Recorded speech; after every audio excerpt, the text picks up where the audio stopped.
Ladies and gentlemen, welcome aboard Delta Airlines Flight 2998 bound for Atlanta, Georgia, with continued service to Dallas-Fort Worth International Airport. All carry-on items should now be stowed securely, either in an overhead bin or under the seat in front of you. We live? No. Yes. Yo. Welcome to It's Up There podcast. I am your active and attractive host for another episode of the fastest growing podcast on the market right now. We want to say thank you for everybody tuned in, tapped in. It's a lot of love being shown out there, and the process is getting accelerated. And I just every time I do a show or a pod or whatever, I want to thank everybody, man, that's active in the journey. You know what I mean? Because when you look at it from a standpoint of me, you know, because I'm in the building stage, so it's like people that drive by the house every day, right? And they seeing it come together. You know, the ones that's in the inside of the house working on the house, they don't necessarily view it or appreciate it in the same way, because you got to have a certain level of fuck it energy to put your head down and work when things are not lucrative right at that point, right? Especially when you somebody like me that can put your hand in several different things and get money, right? So it's always important for me. I always tell people, know your position, appreciate your position, and know exactly what you up against. So with that being said, thank everybody that's tuned in, man. If you not on my Patreon, that's a mistake. That's number one, because that's the only place you'll see my videos. www.com, patreon.com/It's Up There podcast. You got the pledge, and then you'll see my video. Now we have rolled out the join button on the YouTube, so now you can also join on the YouTube and see the video. So either way, FOGFO TV YouTube, join to be a member, and you will see the videos, and we move in that way. So again, just a lot going on, man. We're gonna start the podcast today talking about Bobby Shmurda. For those of you unaware, Bobby Shmurda went on to $1 million worth of games. Shout out Wallow and Gilly, man. And I'm going to get to the podcast Olympics. You know, I'm the conversation starter. So somewhere in this show, I'm going to get to the podcast Olympics. I got some questions for some people out there. And we'll start the conversation about that, you know, just the category podcast where we place people at, things like that. It should be interesting. But Bobby Shmurda went on $1 million worth of game. For those of you unaware of his statue, he's one of the guys that was popping right when the internet thing first happened, and he had a real deal Crip crew out of New York that was pushing the hard line. And you know, in New York, they seem to fall victim every time, because if you really pushing the line out there, them folks dealing with a certain level of reach. You're dealing with New York City, so you're dealing with different technology. You're dealing with special unit on top of special unit.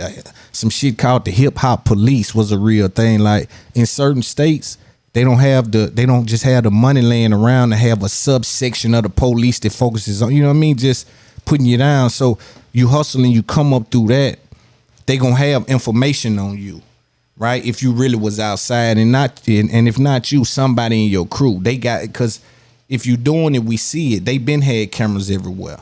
Everyone just kind of catching up to what New York really has been doing in regards to a surveillance situation. You know what I mean? So he hustled up there and was pushing a hard line to where he ended up getting indicted.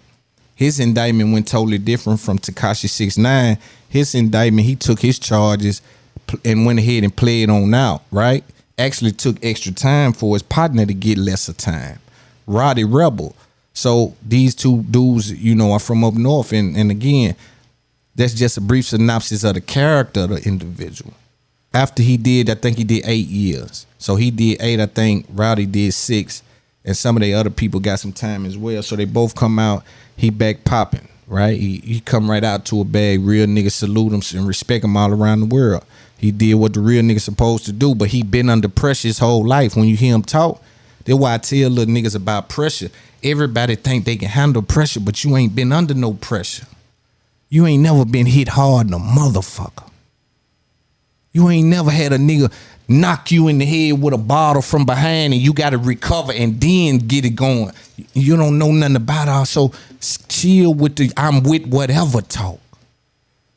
You know what I mean? Because it becomes offensive when I know you ain't never carried that load.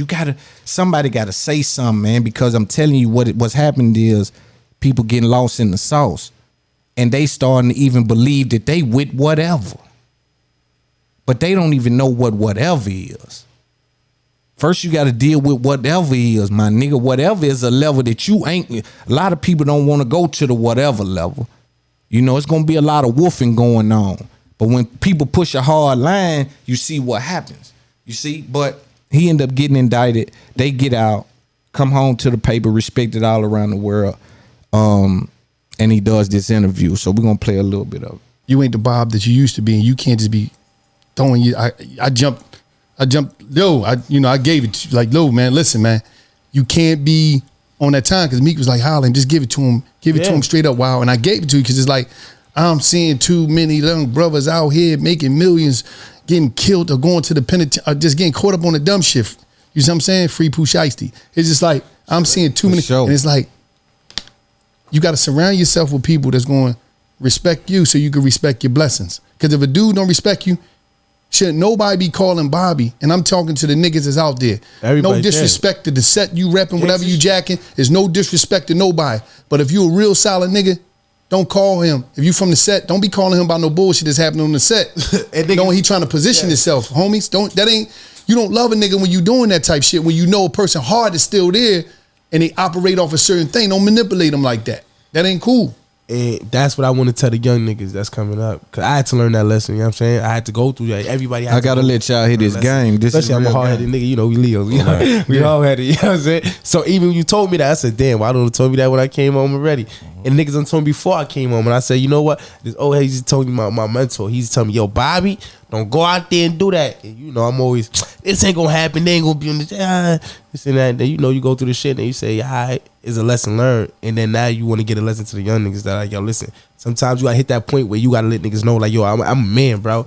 Like how you a man, and niggas gotta be free, bro. Don't put me in jeopardy or nothing, bro. You know what I'm saying? Especially if a nigga done got him put blood, everything on the floor for the set. Nigga, I done put money, blood, pills, everything for the set. You know what I'm saying? From the top to bottom, done put niggas on, made niggas this, that, everything for the set. You know what I'm saying? So nigga know that they can't come to me with that certain shit, but sometimes when you genuine, it's still, you know what I'm saying? Like, I like Gilly, how would you feel Wallow came on and he's on? See, the thing about the Bobby nigga, right? The thing about the Bobby nigga is, and this what I like, you know, this what I like, you know, his energy is just different. His energy, you could tell, you know, certain people you can tell is just on them. They ain't faking it. You know what I mean? That's what I try to tell niggas about how radiant it be when niggas is faking it. You know what I'm saying? Because niggas can feel it, home. Like, you putting on too much, P. You know what I mean? A nigga can feel it. You faking it, P. You know what I mean? So it's just a fucked up thing. But when you look at Bobby, like I say, his energy was always high energy. And them kind of niggas, I done dealt with them kind on the other side. Them dudes there, they hard to deal with. They ready to get it going. He ready to get it cracking at any moment. Cause he got that high energy. Like me, I'm more of a laid back. I'll trick you and put you in a trick bag. You know what I'm saying? But he gon' high energy. He gon' just try to go and get it popping. But you gotta think too, with him, I mentioned too about him doing some time. And I wanna let people know who are not from the street or not, maybe not understand how things work. A lot of rappers sneak in jail. A lot of rappers go do time in little subsections of the prison where nobody can't really get at them. Ain't nothing really going on. You know, they ain't really pushing their line in there. Again, jail is a place where it's going to expose the faking. Ain't nowhere to run. Ain't nowhere to tell. Ain't nobody to tell. Ain't nowhere to go. Now it's time to see, do you stand on that? That's why a lot of people say they don't even respect your gang banging if it ain't been behind the walls. A lot of people say if you ain't gang bang behind the walls, your flag ain't respected anyway, because that's behind the wall. You got to really stand on that principle, whatever that might be. So anyway, he went in there and he was active in there. If you remember when he was in jail, it was a lot of stories kept coming out. He been caught with knives. He been caught, he done this to somebody. He done 16 fights since, like it was things happening with Bobby. So he was in there pushing the line. And that's what I'm saying. A lot of y'all rap dudes, and that's why you take somebody like me, for instance. I get on this podcast, I get on this mic, and I talk about what I want to talk about.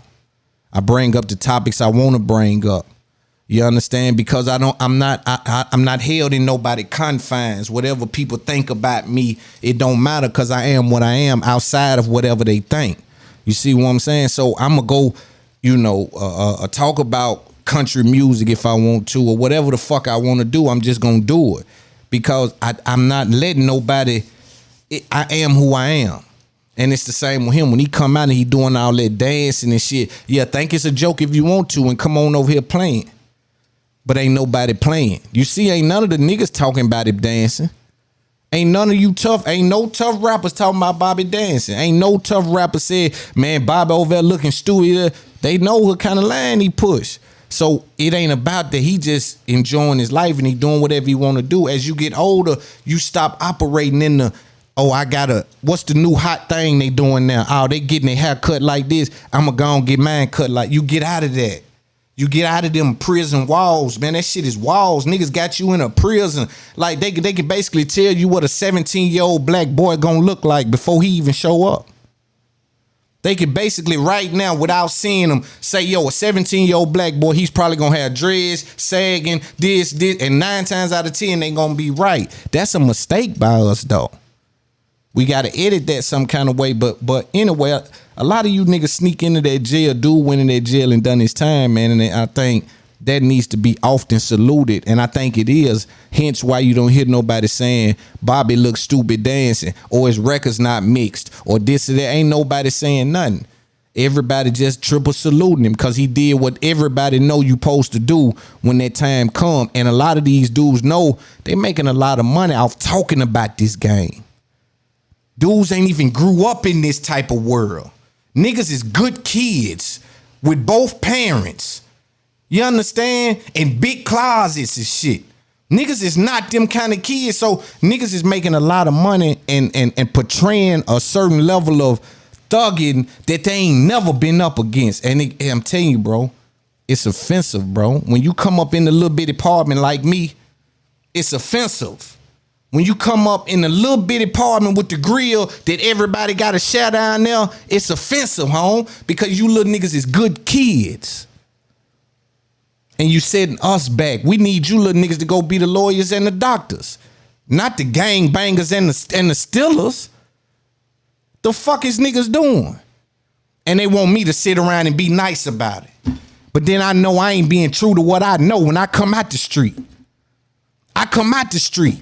How I'ma sit somewhere and be quiet about niggas making a mistake? I see what they making. How I'ma shut up about it? I come out the street. Tell me, somebody.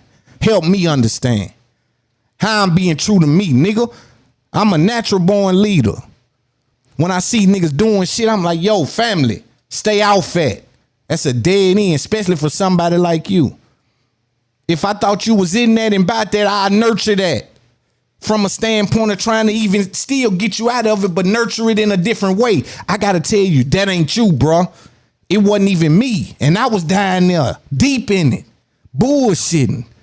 So stay away from it. You see what I'm saying? There's so many niggas that come to me for that game. They say, yo, whoever this nigga right here is, this nigga, I don't know, but the nigga owns something else. You see what I'm saying? But, you know, I just got a certain level of understanding that I'm operating with, man, and it makes for uneasy conversations. You know what I'm saying? It makes for uncomfortable interactions. You see what I'm saying? When I had to talk to somebody and I had to tell them and I had to put it in plain day, just like, yo, stop faking that. And they take that offensive when I'm just telling them, don't be a dummy, nigga. These folk putting you in a trick bag and you walking right into the trick bag. What is you doing? If you is even on that, you got to look a total different part. Nigga, the mobsters wore suits. The real gangsters wore suits. They trying to blend in with the businessmen. Well, we get out there while putting our gang on our face. And this and that, like, that's what I'm trying to tell you. I'm operating with Supreme Gang. That's why I turn this shit into sugar in front of nigga fake. I'm operating with Supreme Gang. But we're gonna look at a little bit more of this. Yeah. You like, bro, I got $1 million worth going on. What you doing? Like, what the fuck you doing in the streets, bro? CB. How you gonna feel? Gil gonna tell me to sit my dumb ass down somewhere. Right. But what if you ain't listening? You like, man, I ain't trying No, to. see, I'm a realist. I'm this dude, right? I'm this dude. If my cousin was out here doing some dumb shit and some niggas iced him, I'm not mad at the niggas that iced him. This part of the game, nigga. Yeah. You was doing dumb shit. So now I'm supposed to still go. gonna slide, probably? No, I'm not, because I'm not gonna go risk my life because he chose And his to do family gotta some lose dumb him. shit. When I was telling him, Nah, no, I dog, gotta that's dumb disagree shit, with bro. that. We don't operate like that. You didn't want to listen. Sometimes you gotta take the consequences of not listening. Not me, nigga. You fucked up. I You can't. got hot. I can't. Yo, I gotta talk about that. I disagree with that. And for those of y'all that may just be punching in, Bobby Shmurda is on $1 Million Worth of Game, and he is and Gilly has just presented a scenario to Bobby Shmurda that, yo, if my cousin Wallow doing some dumb shit and niggas kill him, I ain't gonna feel a way about it. I ain't gonna even feel no way. Bobby said, you gonna slide though? He said, no, I'm not gonna slide. I'm not gonna do nothing. I'm not putting my life on the line because he wanted to do dumb shit. And I think it's irresponsible for Gilly to put that out in that way. Number one, because, and you know, I got a lot of respect for Gilly, a lot of respect for Wallow, a lot of respect for their brand, right? But when we talking to the kids, we got to keep it P, and that's what they say they doing over there. They say they talking to the kids, so we got to keep it. I'm pushing podcast, so we got to keep it P. Listen, when you say you talking to the youngster, you can't say, if somebody kill my cousin, I'm not gonna feel a way. That ain't happening, home. He was wrong in a motherfucker. But I'm gonna feel a way about that. I'm not gonna be in a situation to be like, yo, I'm gonna let you kill my cousin, and I'm not gonna feel a way about that. And he even said he wouldn't slide. For me, that is not for me, that ain't, I'm saying whether you slide or not is up for you. I ain't talking about that. I'm talking about the feelings that go along with losing someone, no matter what they was doing, right? If there's somebody you grew up next to, or somebody you was splitting sandwiches with, and you know, a box of chicken come in the house and everybody split it, type thing. Like, what, yo, bro, nah, we gonna feel away when we lose one of them. It don't matter what the circumstances is. So when you talk to us sometimes and then you dismiss us like that, because see, you talking from privilege. You got a lot to lose. I wouldn't expect Gilly to come up off the $1 Million Worth of Game and go put some work in about something, you know. I'm expecting them to have an infrastructure in place, like all of us do. You understand? But what about the youngsters don't got nothing to lose? I don't got $1 Million Worth of Game.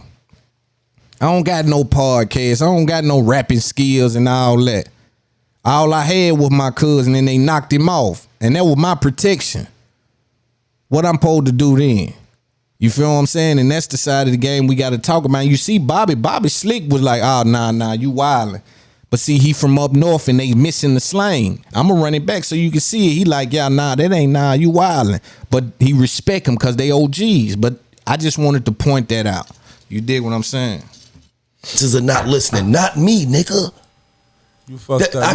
I can't run around here like we 25. You fucked up. No, like we 23, like we 25, like we 27. I'm 45. No, like we 17, 18. And, when, and if I come out here and this is my cousin or this is my homie, whatever it is, he got a family, he got kids, and I know he not on that. I know he love me, and I'm out here on some fuck shit that could bring heat to him or could try to make him move based off of his love. I ain't peoples. I ain't good peoples. I'm a nut ass nigga. Wallow. You done got on that dope. You done got on that hair. You done got on something. Yeah, you ain't in your right mind. Say that. But I ain't, you know, something you gotta, man, come on, bro. We know what these streets lacing shit with and shit happening now. Come on, man. People out there is going through things that, listen, man, I got some stories, man. You know what I'm saying? I got some people that done been perfectly fine, and then something happened, and then it switched something in them, and they ain't even the same person. Then it's like, yo, that's bro. What's up with bro? Like, he tripped out. Like, so I'm saying, don't just, cause you gotta think, ain't sometimes, dude, when you an addict or something like that, man, you ain't thinking about no, you know, you an addict, you got your old lady who you ain't helping with no bills, you really ain't got no paper, she kind of hard on you, but these niggas in the street respect you. You can push a line, make a nigga pay you if you really, you know, really push a line. So, like, niggas is battling with shit. Like, man, it's pressure with niggas, and niggas is going through shit. So it ain't just niggas is intentionally like, yo, I'ma call and put Loon in the smoke, or I'ma call and put Bobby in the smoke. It ain't like that. Niggas is in. Sometimes they just dumb. They ain't got no information. So they don't even know what they doing. They really calling. They don't know what they doing. Some dudes will walk you into an indictment if you ain't careful. I done had to stop talking to certain people. They call me talking about their business. They don't got nothing to do with me. Don't call me talking about your business and how much this is and you did. I don't want no knowledge of it. I'm over here I'm with these NFL players and shit, trying to get some legal money going. I ain't trying to be, man, stay away from me with that. So I just cut the conversation. And I can't, and the bottom line is, you can't go fighting everybody motherfucking wars that you not in. I'm not in that war over there. I told you, don't do that dumb shit. Yo, you know what they know what niggas do? They look at you with that, come on, Bobby, you want to slap it. You like, yo, bro, I can't keep, see, that's why I told niggas, like, certain niggas I can't keep around. Even niggas I love, some of this is they, certain niggas, they don't even stay around me. They love me, they like, yo, Bree, I can't be around you, Chewy, because I'm like saying, right. I'm saying, you know, my mind ain't right for that, like certain shit, and I respect that more than anything than a nigga who would just want to come around just to come around for some bitches or some shit like that, and have a nigga wow you up after because you playing with a nigga business. Mm-hmm. You know what I'm saying? So I gotta tell young niggas that shit like that. You know Lo will tell you, even with my son, I went through it with my son Cheese. You feel me? He want to be a vicious street nigga. I tell him, listen, if that's what you want to be, I can't fuck with you. He go to jail. Now when we in court and he's sitting there and he watching all them niggas get that time, and he's sitting there like this, Cheese about to come here and ask him. I said, straighten your motherfucking face up, nigga. You signed up for this shit. This what I told my son in the courtroom. So I want to speak on that. What he's speaking about is his own flesh and blood, his son. He cut his son off because he tried to be a wannabe. He want to be a tough street super thug. So he cut his son off. Now his son ended up catching a case in court. You know his son think he gonna use my daddy card. My daddy, Gilly the Kid, multi-million-dollar nigga. I'ma use that card. So he tried to use his daddy card. His daddy let him know your card been revoked. I told you if you do this wannabe street nigga shit, you don't get nothing. You die in the street, nigga. And niggas standing on that because we know what come along with that. You see what I'm saying? And these is dude, then he you know, he tell him he in the courtroom looking monkey in the face. Some shit that'll work on his mama. You know, got his little face on where he looking sad, or, you know, and Gilly walk up and tell him, straighten your face up, gangster. This is on flesh and blood. Facing however many years in front of the judge, they giving niggas 50s and 40s and 30s. His son in line. Straighten your face up, gangster. You feel what I'm saying? But we got to start to do that because we got to teach some of them the hard way. Not the hard way, but the harder way, right? A little bit harder than just somebody saying, well, you got to know what you're doing, or being able to trick their mama. You know what I'm saying? Unfortunately, man, there's a high level of tricking going on with these kids and their mothers, especially little boys. Little boys are able to trick their mothers. I don't know what the fuck done happened. Like, I don't know. I come up, my mama was super duper nosy. I still was able to trick her sometime, but she was up on it and she didn't have many children. But nowadays, these kids are able to trick their mama, man. I don't know what and sometimes they say I'm using the wrong word when I say tricking. You know what I'm saying? Because they say when I say tricking, it implies like some malicious type of behavior. Well, what I'm saying when I say tricking is like, I remember when I used to try to run game on my uncle, right? I might try to tell him, man, I need 500. He'd be like, man, you spending all your money. Nah, I ain't spending all my money. They double my, man, I don't know what happened with my phone bill. They double my phone bill. I just come up with something. And then he'll tell me, man, you know I brought that shit to the town, man. Don't run that shit on me. So I come up with niggas chopping that little shit down, not even letting me get that shit off. But they been able to get shit off. You will see a little nigga talking to his mama, and everything his mama say, he gotta reply for that motherfucker. He gotta fire back for that motherfucker. I'm talking about every little thing, my nigga. She could say the sky blue is light blue. The ground is concrete, is rocks. Like nigga got every you know, and he ain't necessarily lying or nothing, but it's just what the fuck is that? Well, hold on, where my drop at, man? What the fuck is that? You know what I'm saying? How the hell, you know? But hey, man, I just think this new generation, bro, is just a high level of, and I think I really think it's because they taking advantage of the mothers. The mothers love them with all they got, and sometimes they try to overcompensate because they think they done made some kind of mistake. So they love them from a standpoint of where it's pure. So they ain't doing nothing wrong, but they being misused. You know what I'm saying? A young nigga learn how to treat a woman bad early. A young nigga go to treat the first woman a young nigga treat bad be his mama. Just think about that. Nigga go to lying to his mama, stealing from his mama, getting over on his mama. And this is the woman that took care of the nigga. This is the woman that had the nigga done changed it, pamper, done all these things. And then the first motherfucker that he learned how to trick and fool be his mother. His daddy not going. The dad they not going. It's off the table. The first person a young nigga a lot of times run game on be his mama, and that shit fucked up. Some kind of way we gotta figure out why that's the case and what's happening there. And it's a conversation to be had there, but I gotta figure out where it's at. I don't know exactly where it's at yet, but I'm gonna figure that out. But let's get back to this. Before that, when his mom called, he called me on the three-way. I said, no, let him sit there for a minute. He need to feel his shit. Right. This is what I said. And it ain't no, it's on some shit like, sometimes when we got parents and we got motherfuckers that enable us. Oh yeah. Oh, he know my dad gonna come get me. My dad gonna come get me. My mom gonna come get me. My mom and the women be so soft. I'll be like, no, let him chill. Let him miss some commissaries. Let him see chill. a couple niggas get stabbed. Yeah, man. let him chill. Because I'm telling you, jail saved. Crazy. My mom was like that too. Jail saved lives a lot. My mom always got me. Like I ain't gonna lie. See, we different. We grew up different.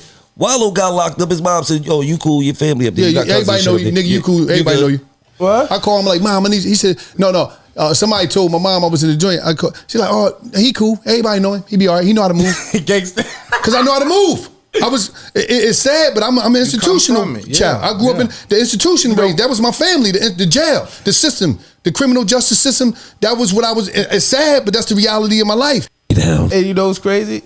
My mom said but she was like, she like be mad at me because like, I don't know, like, you know what always kept me? I'll smile. So that helped me out of trouble a lot. Like my smile, my laughing and shit always helped me out of trouble. I ain't gonna lie, Wallow. You know what I'm saying? You had one of them serious ones. Like me and Wallow do the same shit, get in trouble. I'll bust a laugh, some joke. Be like, all right, this nigga. Wallow over here like this. Like you damn. I'm like, Wallow, you gotta laugh, bro. We're making trouble, nigga. You gonna make it worse. You know what? That's how I am, though. I'll be like, fuck it, man. We here already. We here. Like, Wallow over like, we can do about it. Like, I'm rocking. And that was my whole choice. Like, so they already knew, like, we ain't got to send this nigga money. He gonna hustle in jail. He gonna be cool in jail. He got all his homies in there. He know everybody. Like, Gil, every time I come home from jail or somewhere, Gil be like, nigga, you know everybody from all over. I was in jail with everybody. I go anywhere. Yo, Wallow, what's up? I knew everybody because I was in jail. Yeah. But like you said, it's sad because this is going on across America and a lot of us don't pay attention. The dudes that I got kicked out of elementary with, I was in the penitentiary with, I was in the juvenile facility with. You see them all the way through your runs. Now let me ask you a deep question. You know, a lot of times I see brothers when they in the penitentiary. You know, the thing about jail too, the thing about jail is, and that's why I say, again, understanding what tools you need when you get where you going. Not the tools you need where you at, but you're going to need certain tools when you get where you going, right? So when you deal with jail, I got dudes on my squad right now that don't care about going to jail. Like right now to this day, right now, go do 5-10 right now like it ain't nothing. Push of a button right now, today. That's a hell of a role to play, but that's the role they play. And what I'm saying when I say that is the little boys that's faking it, or the other niggas, the other gangsters, the other street dudes. You got to deal with them kind of people. You got to deal with the dude who you think just talking, who gonna really push up and add it out and really try to get at you. You see what I'm saying? And a lot of people don't have that ability or that runway to be able to do something like that. A lot of people will go to jail, right? And they'll lean on their mother. I know a lot of dudes that's in there that was out here doing certain things or portraying a certain thing, and they leaning on their mom, man. And then everything that their mom sent them, it get took from them. See, they a square box in a round hole. They shouldn't be there. They ain't built for that. But somewhere along the lines, it got lost on them. Somewhere along the lines, they thought that they had what it took to be on the other side of the street and survive. And that's why you need somebody like me that's always saying, yo, bro, be serious with yourself, man. You're a good kid. You come from a good family. You got several Christmas gifts from several different people on your come up. You wasn't like me with everything was on your mama. You wasn't like me when you ain't going nowhere else to get no gifts. In the 1 bedroom, 2 bed, you wasn't like that. Y'all got to stop that. And it's cool to not be like that. It's just my success story it ring a little different. All right, so yeah, man, that was Bobby Shmurda on Me and I Work for Game. Go see that interview, man. It's a hell of an interview they did, man. We're gonna take a break and we'll be back. All right, so I want to talk about the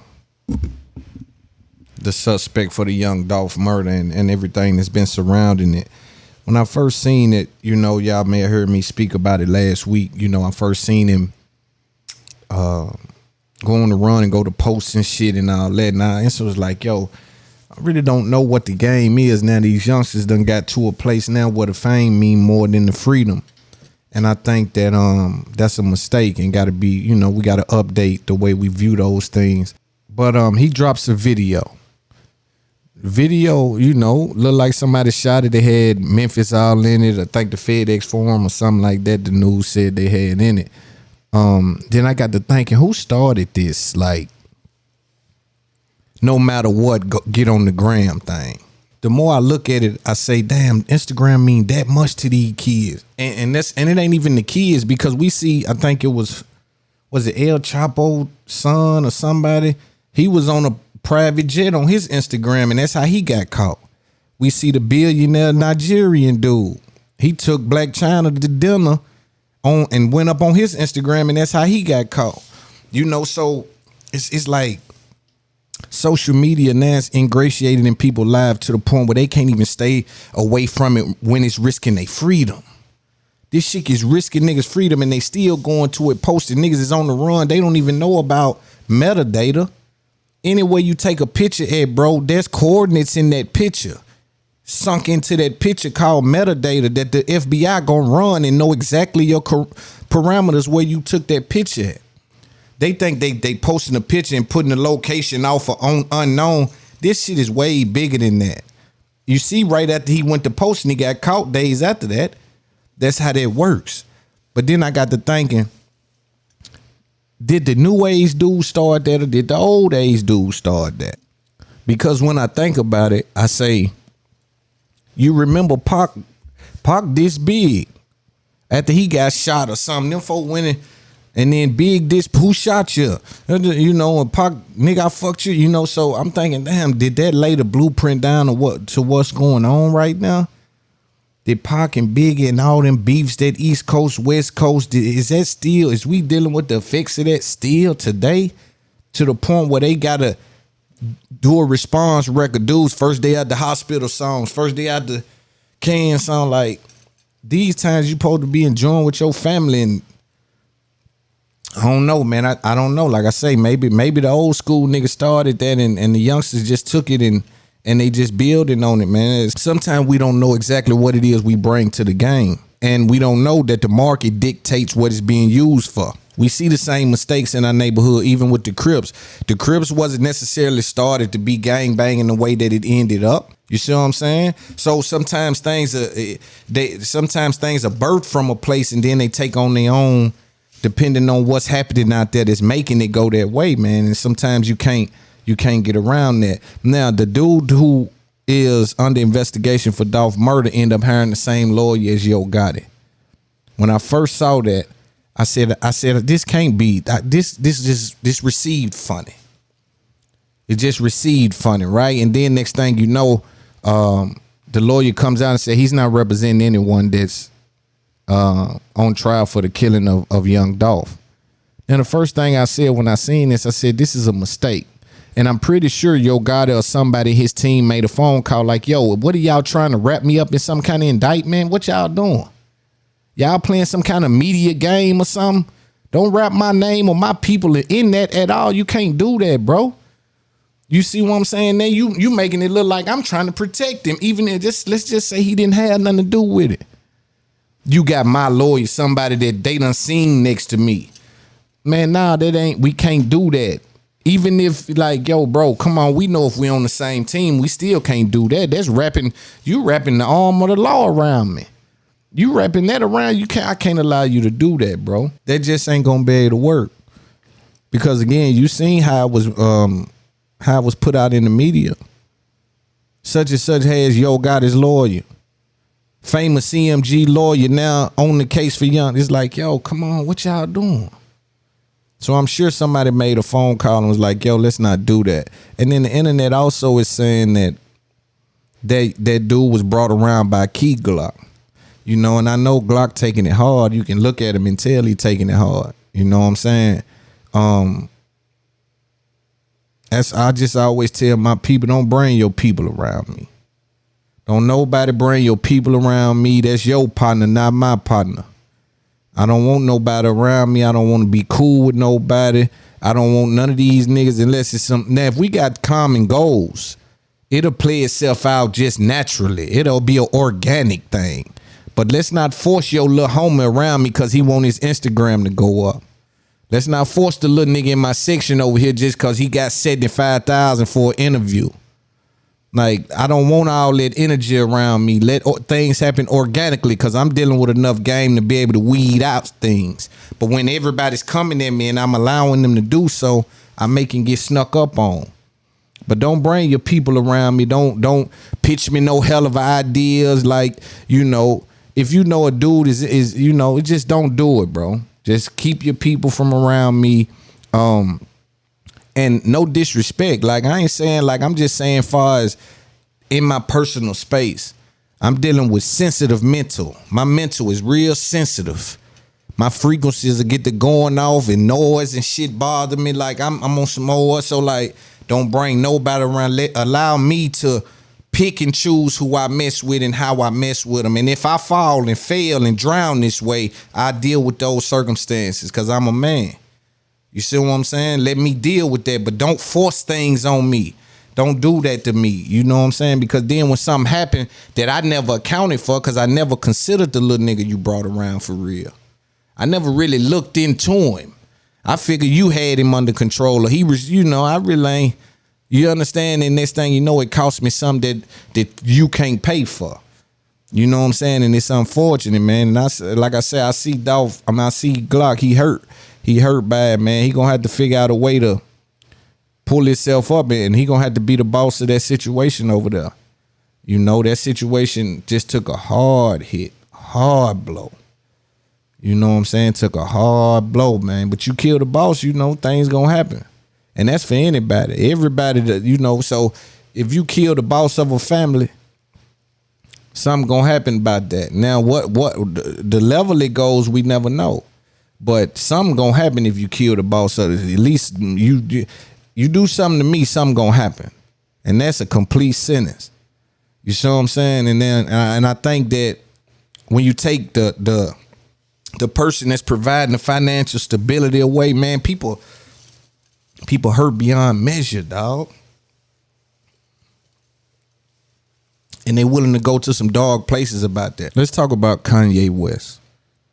For those of you unaware, Kanye West has been on TMZ lately and allegedly punched a fan that was asking for an autograph. Let's listen to what Kanye West said and see if we can come back with something. Away from me! Give me your hand. Give me your hand. Get away from me! I am your family. Give me your hand. She would not get away from me.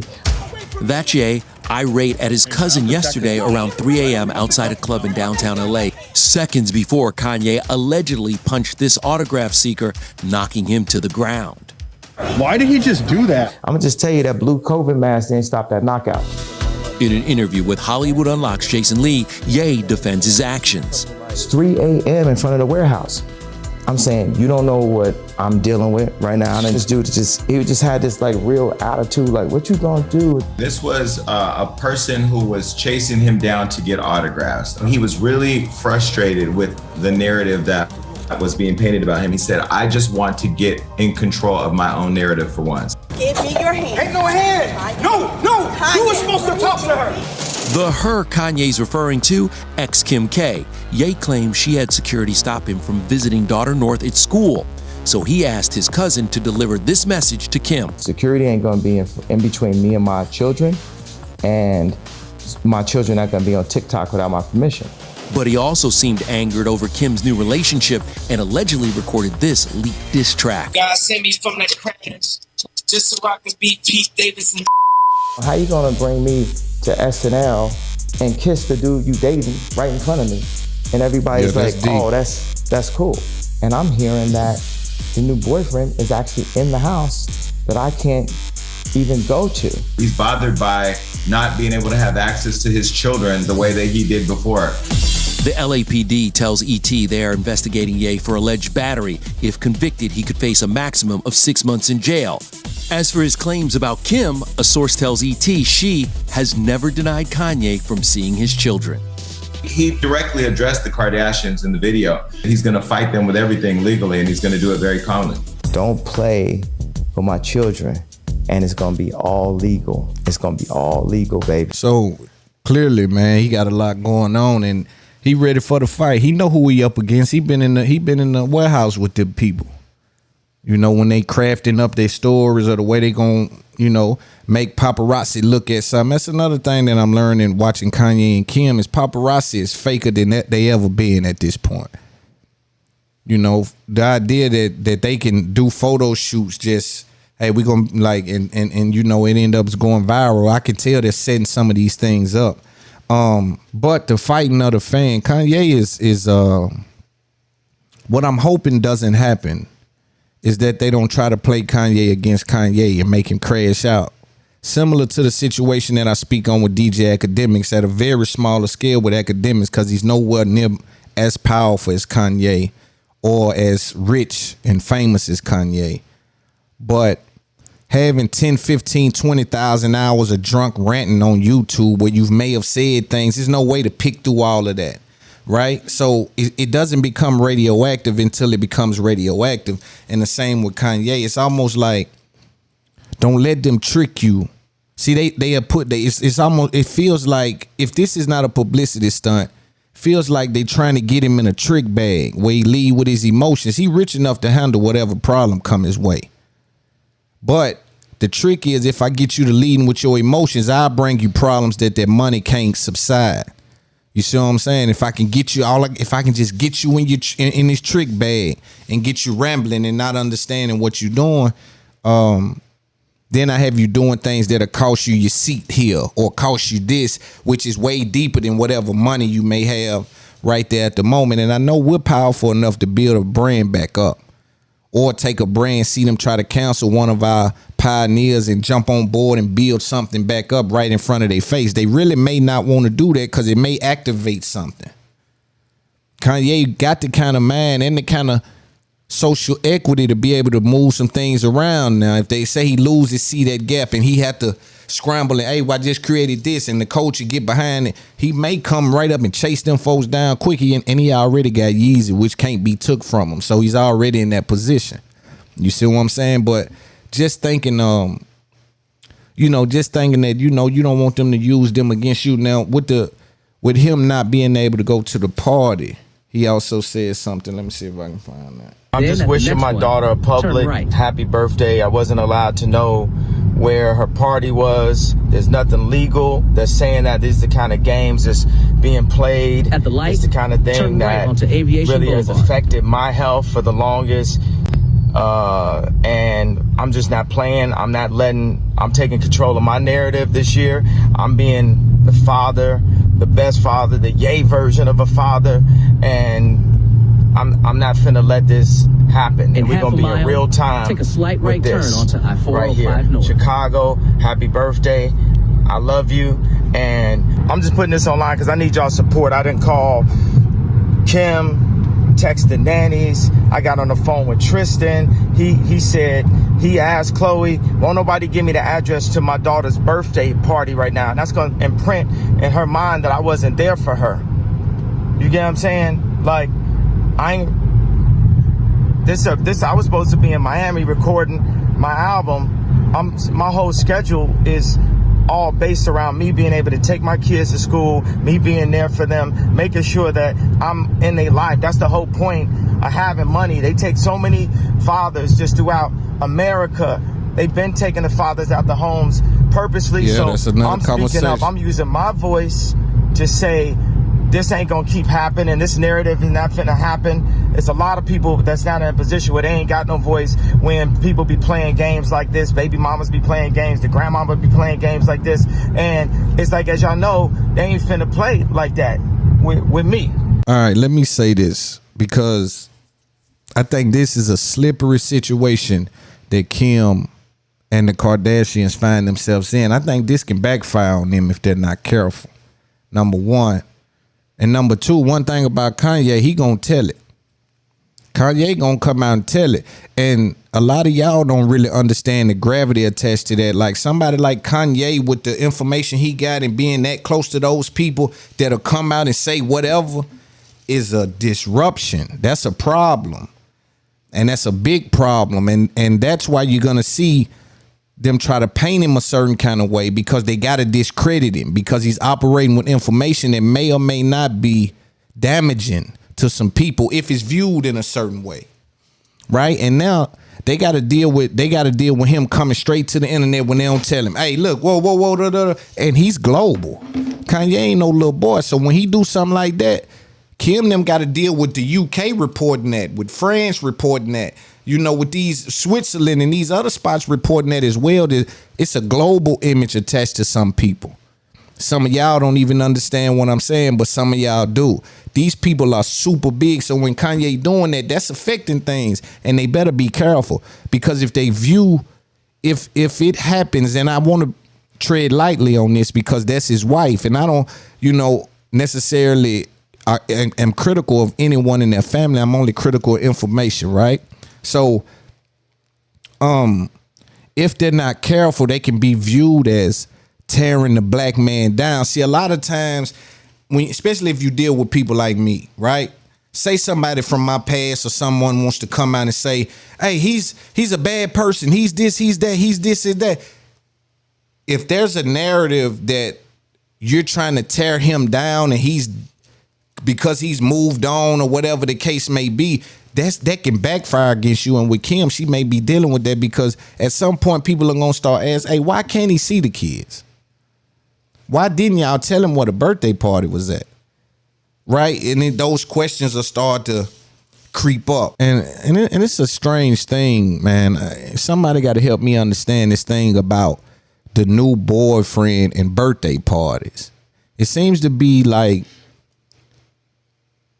I don't know, like, if me and somebody's dating, man, we got to be dating for a while before I start to like try to do things like that. You know what I'm saying? It's not like, I don't know, but I think it'd be more so on the woman's side to try to prove a point. See, a lot of times dudes are dealing with the you still want your baby daddy syndrome, or the you still want your baby mama syndrome, right? So now people are navigating with that weight attached to them. So now they got to prove to this dude who may think they still want their baby daddy because he popping. Now they got to prove to him that, hey, I don't want my baby daddy. You can even come to the party. Now you got people in the party that's like, yo, who is this dude? He don't even know the kid. Like, what is that about? And then you got Kanye saying, yo, they had houses that I can't even go in with this dude. And we legally married to each other. And I got 3-4 kids running around there. And I can't even go in the house, but yet he can go in there. Like, what's going on? And if we gonna divorce, file the paperwork. This is what you always got to ask yourself, man. Who filing the paperwork? Because sometimes the women try to parade around like they I want to be let alone and this and that. File the paperwork. Just file the fucking paperwork. File the paperwork, man. He got the lawyers on deck. File the paperwork. And then do whatever it is that you want to do. But don't, in my opinion, it gets slippery when you go to doing that. He did end up getting in the party. Let's see.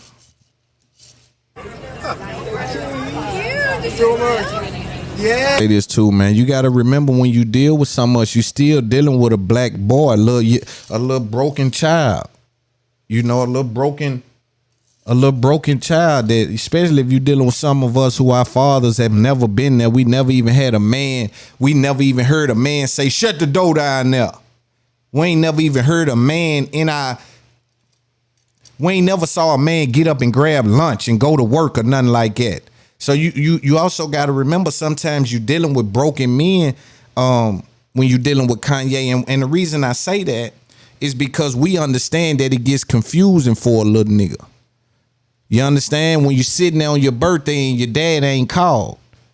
Damn, this nigga don't love me, don't he? You understand? And just think if they're able to confuse the kid with that when it ain't even the father. It's the security or the mother not telling or whatever the case may be. So he's trying to combat that. Kanye West is like, yo, if I'm not gonna be there, y'all need to let the child know it's because y'all don't want me there. Not because I'm not trying to be at the birthday party or not trying to be, and for me, I understand what that's like because, again, you dealing with me understanding the effects that you not even considering when you doing this. You see what I'm saying? So I know, you see the first thing the boy went to, man, that's going to put an imprint on my child that I didn't want to be there for her party. Because he understand that that's probably what he was thinking at a party with all his mother's side of the family and his daddy nowhere around like I was. Where they at? Why they don't never get a nigga nothing? What's that about? They don't got nothing for me? You understand? So you have to understand that when you look at some of these men that's trying to operate, and sometimes how we combat being a father or trying to be active in our children's life is may be unconventional. You understand? It may be something that you may never saw before. We may, it may be outbursts, or you may get a post from one of these dudes or some kind of weird shit because dudes don't know how to. We ain't never saw nobody fight to be in nobody's life. Well, what we get that template from? Who giving us that template? I've always fought to be in my children's life. That's why I'm in their life. You feel what I'm saying? And don't nobody hold them from me. You know what I'm saying? But I'm saying the fact of the matter is you got somebody on the other side that's understanding some of the effects of the things that you may be putting in place. Because I'm telling you one thing, and no disrespect to our mothers and our women, our queens, they do not understand what it takes to build a man in this world. They just don't get it. The tools that they giving the children is not gonna work when they get to where they going. It's working where they at because they crutch. And you get movement confused with progress. So just because they going to the next grade, in the next grade, you think that they actually growing when you ain't really told them nothing. See, it's game I put down that don't nobody else put down because they don't understand it. You see what I'm saying? But when you get old, all you got is what you got. So somebody got to be editing you. Say, hey, yo, not that. Now that don't work, bro. I'm telling you. I got set back 7 years because I was acting like that. And I'm trying to give you the game, but you got to understand. But sometimes we dealing with that level of individual not understanding certain things. Thank everybody. Again, man, he was able to get into the party. Shout out Kanye. They'll do what they need to do with the family. Sometimes, again, I always think, man, sometimes I ask myself, I wonder is what Kanye doing in rap making Kim not mess with him even more? Like, because some of these dudes may have said some things or implied some things. You know how it is, like when, you and your old lady done went to bat against somebody now. Yeah, y'all done went back-to-back knives out. You know what I'm saying? And you done went and squashed the beef with them. And the old lady still ain't squashing the beef. I still feel how I stand on how I'm feeling. You know, and then now she got to deal with you being cool with them and trying to still be with me. It's like it get weird. I always wondered that, like, with the concert with Drake, because it seemed like every time he do something with somebody that may have said some unfavorable things about his relationship, that she presses a line with the publicist a little more. You know, like right after the Drake concert, she come out, I want to be single. It's almost like, you know, cause they say Drake said some things, you know, and then this game thing just happened now. They press a line on some more stuff. He ain't coming to the party.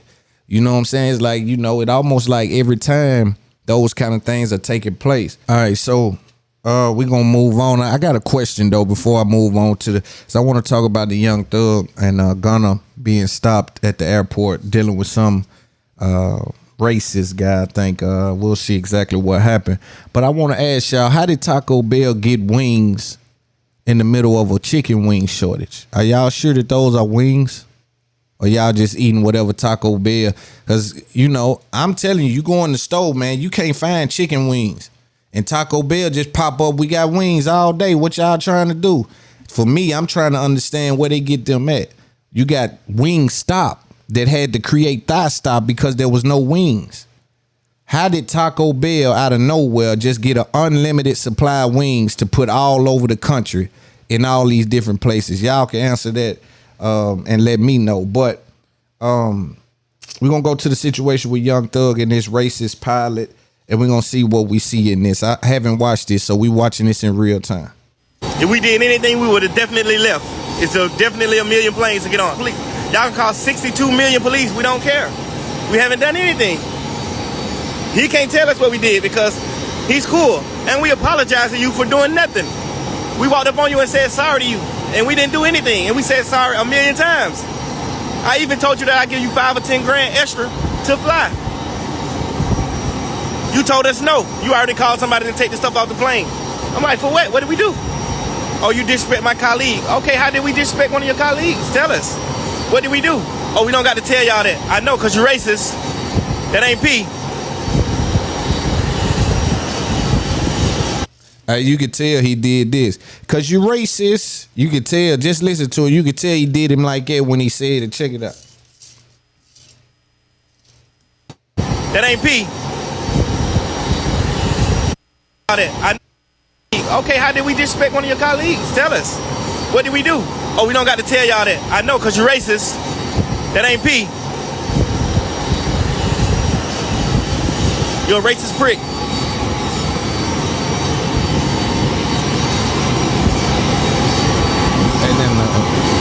Look, my fans told you you're not P. And the dude just sitting there.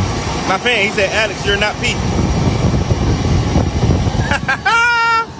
You ain't P, Alex. You pushing B, bitch. And her. He trying to wave her off to make her leave. Y'all saw that? Look at her. He trying to wave her off to leave. Look at this shit, bro. This shit crazy. Did y'all just see him wave her off, tell her to go back in? That's crazy, bro.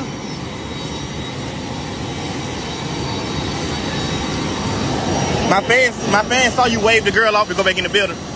Yeah. Why'd you wave her off? Because she doesn't need to deal with this. Deal with what? She the one who got her kid out of the plane, right? Why don't she need to deal with it? Are you racist? We beg and plead for you to fly us. We haven't done anything. Too late. You can't even tell me what we did. What did we do? I already did tell you. I just told you before you started filming. You ain't tell me nothing. Okay. That nigga said he just told me before we started filming. This shit crazy. Oh, Alex, look. This is Susie. He a rapper. He's verified. He said, Alex, you're not P. That means you're not player. You're not cool. You're a bad guy. You're racist. He kicked us off the plane and we haven't done anything. Nothing. He can't even tell us what we did disrespectful. We ain't do nothing. He said that my friend couldn't fly because he didn't have an ID, a physical ID. First he said show me a picture ID. He showed him a picture of his ID and 3 credit cards that got his name on it. The same name on his ID, the same picture on his ID. When he showed him that, he still said, well, you still can't fly. Okay, so why we go through all that showing you the ID? But okay, say less. He got off the plane. He didn't say any word to him. No word. He got off the plane and left. He didn't get back on the plane. So now we like, hey, let's ride. It's time to go. He never got back on the plane, so his intention was already to be on. He already had intentions on not flying. He was pressing. I got 20 bags in my hand. I'm like, let me sit my bags down and give you my ID. No, give me the ID now. You want me to try to reach in my pocket and give you an ID and I got bags in my hand? Like, he racist. He really racist. I mean, I can't help you out with what their decision is, you know. I wish I could, but we can try to make things easier for you here, you know. We can give you some water. No, I don't need no water. I'm good. I'm all right. I apologize for the inconvenience, you know. It sucks. The situation really sucks. I don't know why this is happening, you know. I follow you. I think you're really cool. You said you follow me? Yeah. You think I'm really cool? Yeah, man. I'm a really cool guy, right? Yeah. He don't understand that because he's racist. I know for sure, like, deep in my soul, my body telling me he's racist. Because we haven't done anything. I said, what did we do wrong? He said, y'all disrespect my colleague. I'm like, which one of your colleagues we disrespect? Oh, you disrespect the flight attendant. Who disrespect her? Oh, she said somebody was being disrespectful. Okay, tell us who she said was being disrespectful, because nobody ain't been disrespectful. She can't even tell us who was being disrespectful to her. Man, that sucks. I don't know why it escalated to this point. It should have never gotten. We ain't even said anything. We just sit on the plane, like, we really just sit on the plane ready to go. Like, we ain't saying nothing to nobody. We thinking that he, like, getting the plane ready. We just sit on the plane. That was like 10 minutes. Now I'm like, hey. So what's happened is, first of all, there's an ID issue, right? And then so they want to enforce the rules, you know, and say that you need a physical ID to do this, that, and the third. Cool. One thing that I like to see out of young black dudes now, though, is to be able to weaponize our audience and let people know what we're going through in real time. Because strength is in numbers, and they can talk all they want, but the metaverse and social media affects real life. I don't care what nobody say. That's how it works. You know, and you can be late to that party if you want to. That's your business. But I'm telling you, those two things interact at a high level. But what you deal with when you deal with this, that's what I was talking about last week, is that when you get rich and you a black dude from the hood like me, or you a black dude thug, or one of these NFL guys, or anybody, and you get rich, you now move into a different class of people, but you still who you are. So I'm still young black Loon from Cashville, East Side, right? My mama's son, my kid's father. You see what I'm saying? I'm still him no matter where I go, no matter how much money they give me. So what happens is, when I step into these other avenues, they hate to see a little black dread-headed bunch of jewelry, Dior denim, Gucci hat, wearing flip-flop on the jet with 2 cups. They hate to see him coming because he looked like we supposed to left him in the chop house. He wasn't supposed to. He ain't no way he supposed to be out here. So you dealing with classism even when you're dating gets slim. That's why you see sometimes you hear people criticize people. Yo, they date the same girls. Ain't but a select few of girls once you get to a certain level that's even on your level. It ain't but a certain few amount of women that know a guy that got a $400,000 watch or done dated somebody with, you know, $75 million. Like, it gets slim pickings. I know everybody say, get you a regular girl, this and that. But for those guys, it gets, the pickings become slim because it's just, the further you go up, the less of the people that you relate to you gonna see. You know, and that's why I look at Cardi being Offset and sometimes say, yo, they got to keep that together because she done made it so far up that who she gonna date now that's gonna really relate to Cardi B at her status? She gonna have to get somebody that come from where we, you know, so might as well stay with your husband and do the right thing like that. That's just how I look at it. But you deal with classism. They hate to see them dudes coming. He getting on a jet, then offer me 10 more thousand, saying let's just go. I give you 10 more grand. They hate that. That ain't no easy conversation for no white person. You know what I mean? So my friend, my assistant, hey, go tell the pilot we ready to ride. My friend who didn't have ID, he been got off the plane 20 minutes ago. I'm like, what we waiting on? Let's ride. We got a show. We got a $500,000 show. We can't miss this show, bro. This show costs more than probably what you worth. That's what you probably mad about. You mad because we black, intelligent guys and we got money. But instead of embracing that, you gonna be racist. You hate it. Yeah, you hate it. Listen, man, again, they come and go as they please, you know what I mean? We just give them service. Is there anything on our side that we can do to help you guys out? You know, I mean, you guys have been very helpful. It's really actually, we don't need anything. We just need to get to New York. No, you need to get out of here. We got a fucking show. We got a show. Man, I'm sorry, man. I wish we could help you. I wish we could do more, but it's out of our hands, you know what I mean? Right. If there's anything we can do, just let me know. My name's Diego.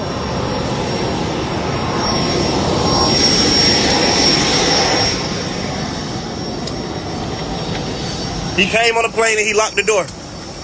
Now the door locked. Hey. Hey. Come off the plane, bro. This nigga done locked the door, bro. You racist fuck. Fuck around with you, nigga. You being racist to the wrong guys, boy. You gonna learn today. Mush that motherfucker. You gonna learn today. We ain't going nowhere.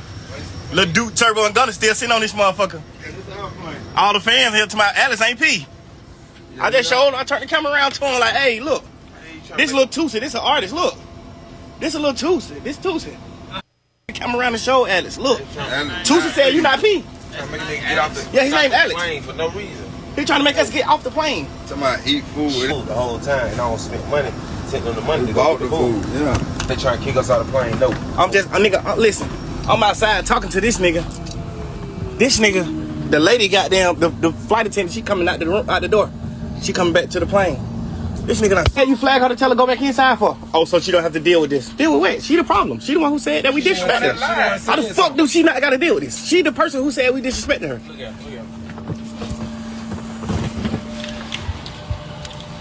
No more locked doors.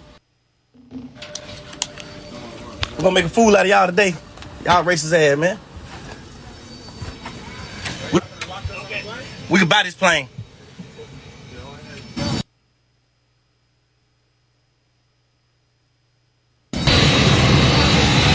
So for those of you listening, my bad, I need to keep y'all updated. For those of you listening, they're now unloading all of that stuff off the plane, going through their baggage and taking it off the plane, and the guy is out there, the Alex guy. Ryan, and I ain't even seen him. He sat in his seat the whole time. We still apologize to him for not doing anything. Like, Ryan, we sorry. So Ryan, them like, folks man, done took their stuff off saying they ain't flying no plane. Like, Ryan, that's your colleague. What did we do? He done put his glasses on. We haven't disrespected you not once. Little trim ass nigga. I promise to God we haven't disrespected you. We said sorry to you 1,000,000 times. I said sorry to you, didn't I? Yeah. I did say sorry. Yeah. I said whatever we did, I'm sorry for it. Whatever we did. Yeah, I'm really sorry. Yeah, I appreciate for whatever we did. I forgive you. I asked you what did we do? You still ain't told me what we did. I know you said you forgive me, but what you forgive me for saying sorry for? I haven't did anything to say sorry for. Then why did you apologize? Because we need to go to New York. We gotta go. We gotta. I would love to take you. We would be there already. We'd be there already. So why couldn't we go? It wasn't anything. What was that serious to the point where we couldn't be on the plane? You said the guy. How? The guy who didn't have ID, he got off your plane. He didn't say one word. He didn't disrespect you, did he? Yeah, he just got off the plane and left. Yeah. So what happened after that? Nothing happened. You said somebody disrespected your colleague. Who? Which one of your colleagues? I don't know. I didn't ask her. No, which one of your colleagues got disrespected?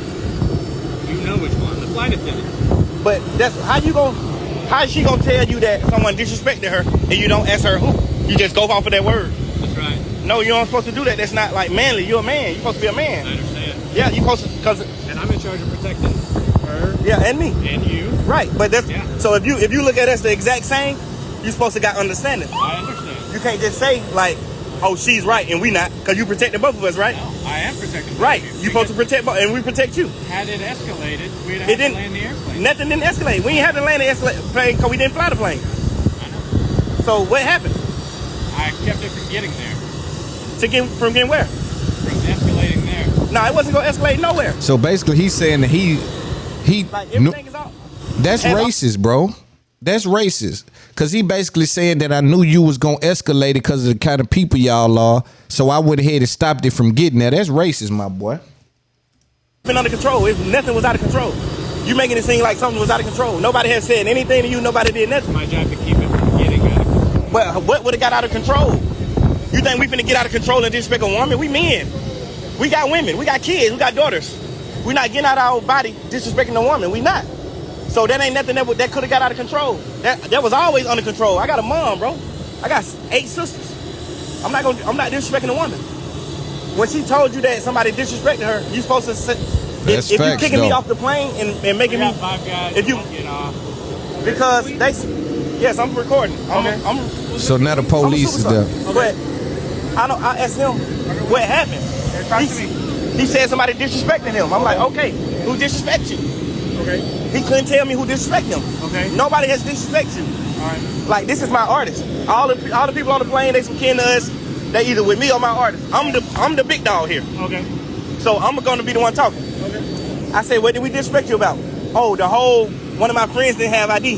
The whole ID thing just ticked me off. I'm like, okay. You guys are taking off or landing? No, we ain't took off yet. We're supposed to be going to New York. Oh, okay. We got a $500,000 show. Okay. $500,000. Right.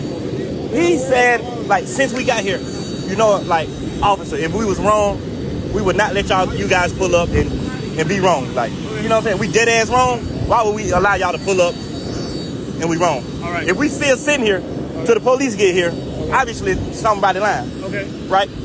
Maybe. Right. But he said the whole ID thing made him mad. My friend, when he told my friend, you can't fly without ID, he got right off the plane. He didn't say one word to him. I got him on the recording. Okay. I asked him, I said, did he disrespect you any type of way, anything? He said, no, he didn't disrespect me. I said, okay, so what is the problem? Okay. You just said the ID thing was a problem. What is the problem? How can the ID stop you? So basically, man, that they went on about that. I'm gonna let y'all hear what Gunna said. And then this classism, man, you know, I remember Jay-Z saying still nigga.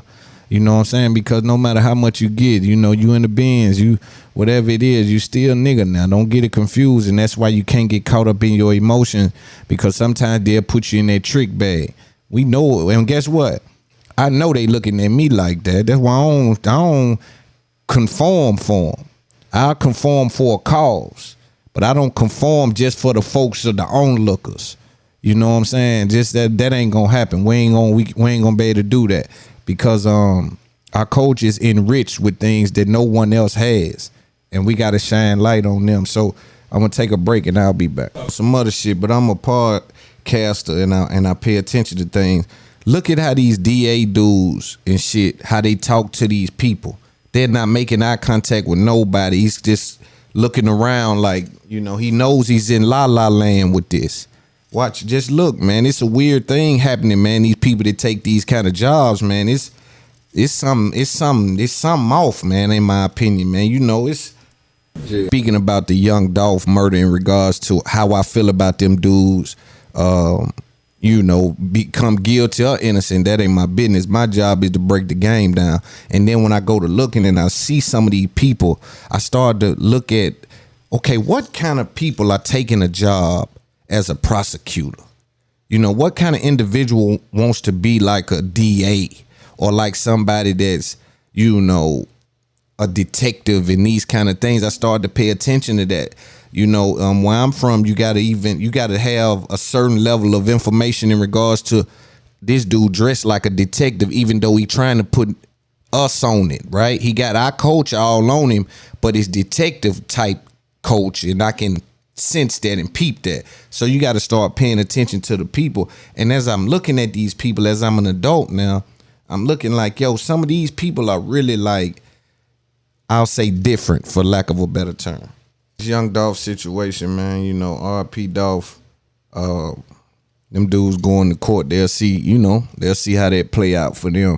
And then, you know, it's a lot of rap dudes that's beefing in this game. I'm starting to see too, a lot of dudes are doing a lot of beefing, you know, and like I said earlier, you know, I'm not sure if Big and Pac and them can take credit for some of that back and forth that we see, or some of that banter, even Jay and Nas. You know, we've seen the greats go at it. I think the perspective changed. I think up north, some of those guys were really doing like who's the best rapper. You know, they wanted to get on the track and see who the best rapper. I think Biggie and Pac probably was one of the first situations. But what the two that were going back and forth was saying like salacious things and wanting to, what seems to be, get at each other, you know, on a different level, get physical about the situation. And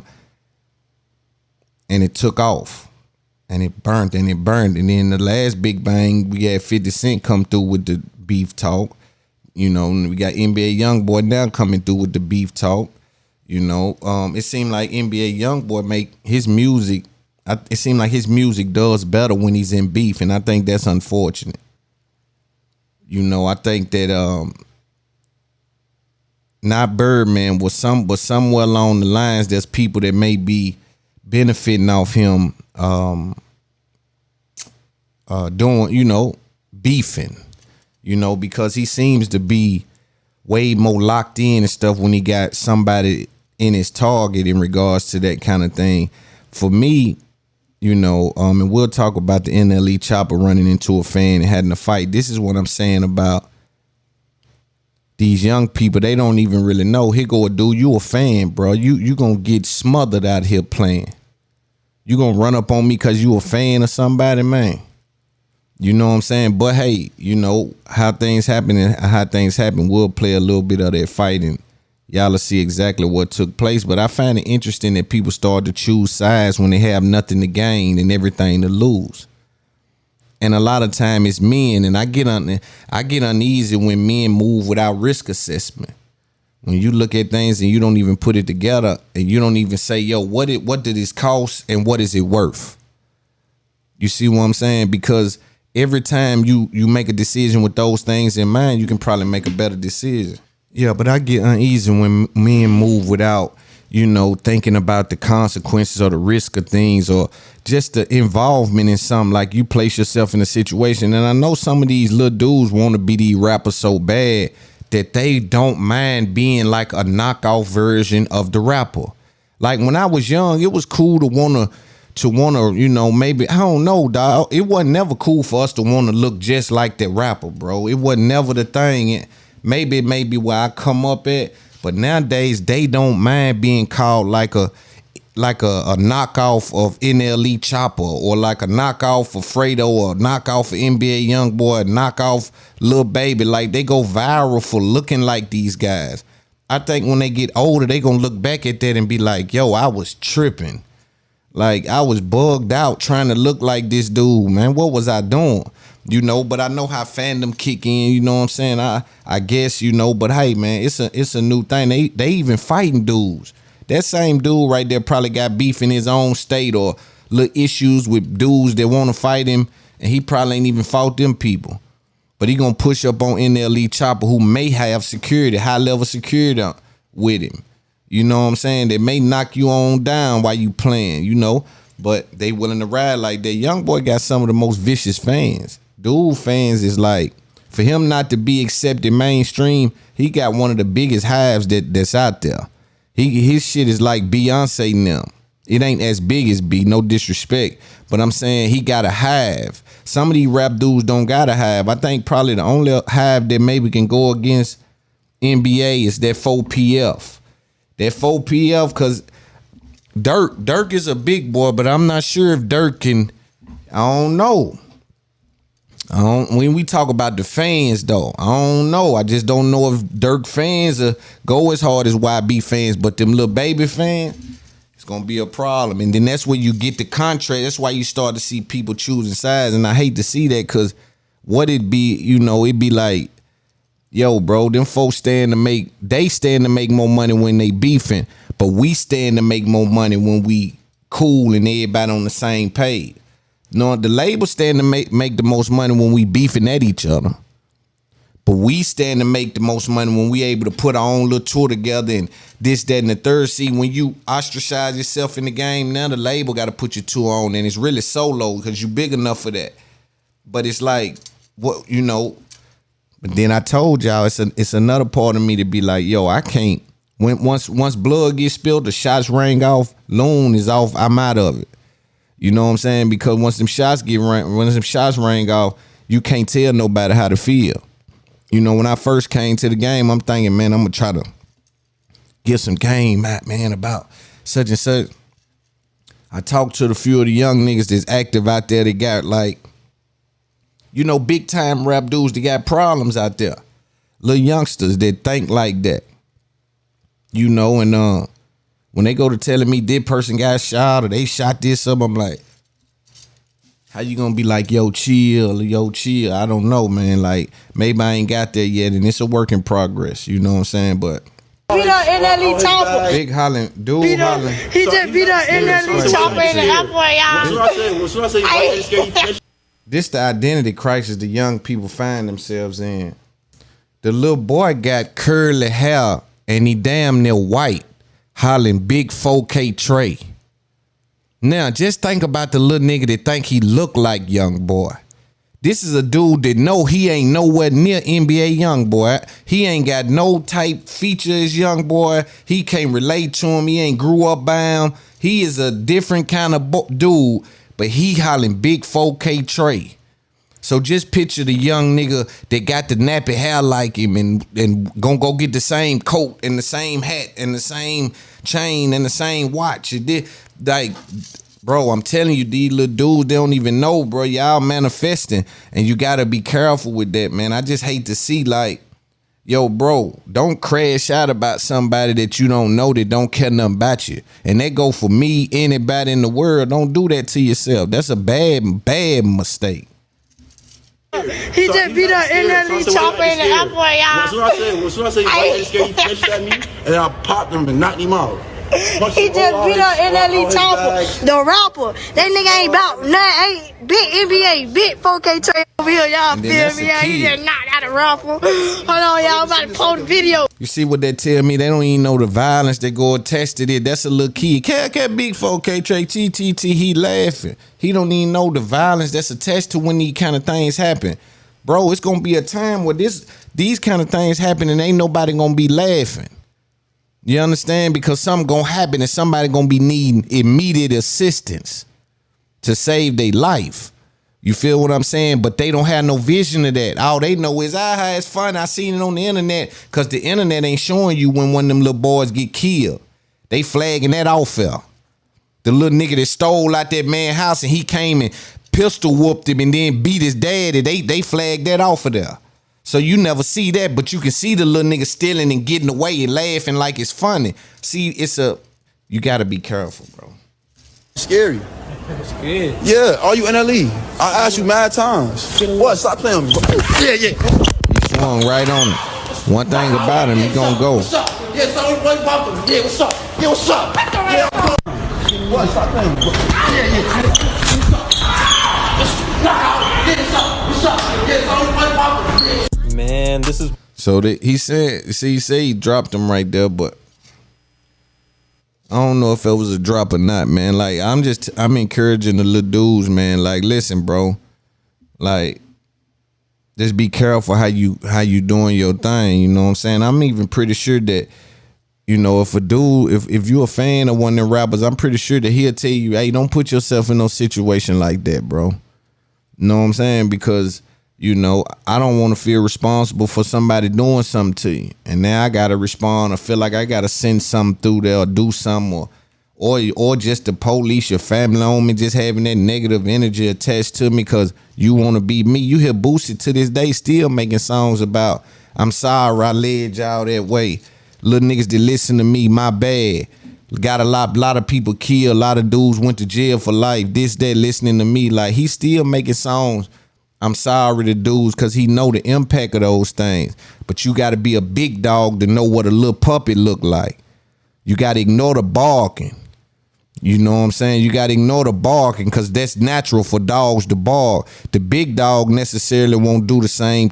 You know, he gonna navigate around things a different way, and you got to just have your eyes open, you know, for that, bro. I don't like to see all the chews and sides, and, you know, NBA come right back out and address some more. You know, they say he going at some more people. He better hope they don't revoke his bond. Because if somebody make some kind of case that, hey, you doing and you causing they can revoke your bond. You know what I'm saying? So just all those things I go to thinking about, like, yo, the young, you know, our youth is in a unique place, bro, and it's so much for them to do. They don't never gotta learn.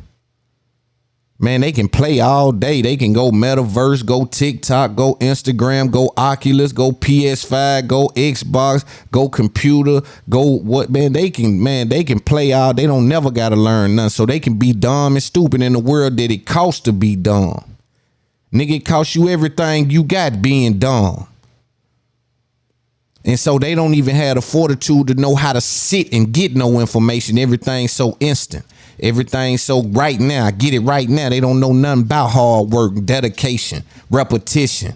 They don't know nothing about it because they can play all day. They get mad when they been playing all day and it's 11 o'clock and you finally say, yo, y'all need to go to bed. They'll catch an attitude, some of these little kids.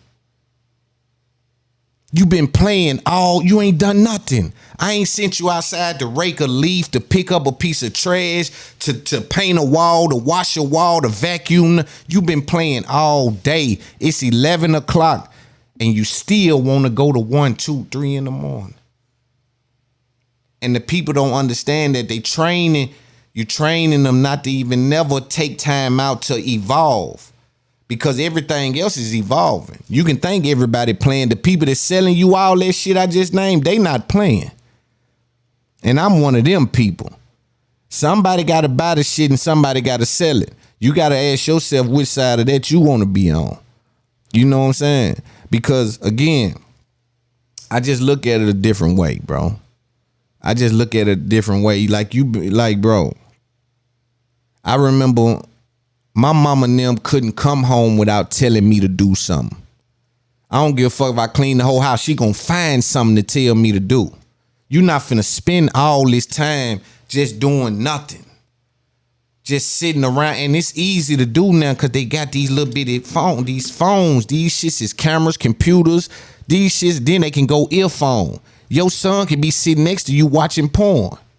Your son could be in the back seat of your car watching porn and you couldn't even know. Not that you need to know. I don't know. I'm just saying it's a difference now. Back in the day, to be exposed to that level of thing, you had to go find it in your mama room or, you know, somewhere, somebody hiding it somewhere. You got to go dig up the tape, find a time ain't nobody there, find what a VCR plug that. It was told. Now they can just, they got their little phone in the car with their mama, in the bathroom, in here doing. It's just like, bro, and a lot of people are just oblivious to it. They don't even know what's going on. It just, and sometimes when I talk this way, they say I become offensive. And I don't know how I'm offensive when I'm only operating with the information. I ain't said nothing, you know, that I ain't read or looked up. You feel what I'm saying? I'm telling you what the possibilities are, and people keep telling me how they feel about it. Man, how you feel about the possibilities, them two things don't never intersect. And so in my opinion, those things shouldn't be considered, man. But I hate to see little niggas beefing, man. That's for sure. I will say this though, just for the record of where I stand and the young niggas that look up to me, I do want to say this: the more a rapper diss on a song, the less I believe him. And that ain't a shot at nobody. That's just how I feel about rappers, period. The more you dissing on the song about what you gonna do and all of this, either because I'm registering that as dumb, or I'm registering that like it's insurance or something. Like, I ain't registering that right. So the more that happens, the less that it comes off as genuine to me. Now, if you mention it just here and there because it's just, you know, but if you is crafting whole entire things, like, it started to come off, it started to be received as like music. This is music, bro. You feel what I'm saying? And I just need the young dudes to understand, don't try to go live them drills out, because a lot of this shit is just music. A lot of these dudes just making music. They just gonna go in there and make a hell of a song. And I think somebody needs to say it, man, because you know, I gotta say it because my kids gotta be listening to it. My kids gotta grow up with it. So they gotta hear daddy say, yo, them niggas is cap. That's music. They'll crash you out, and they ain't gonna crash my babies out.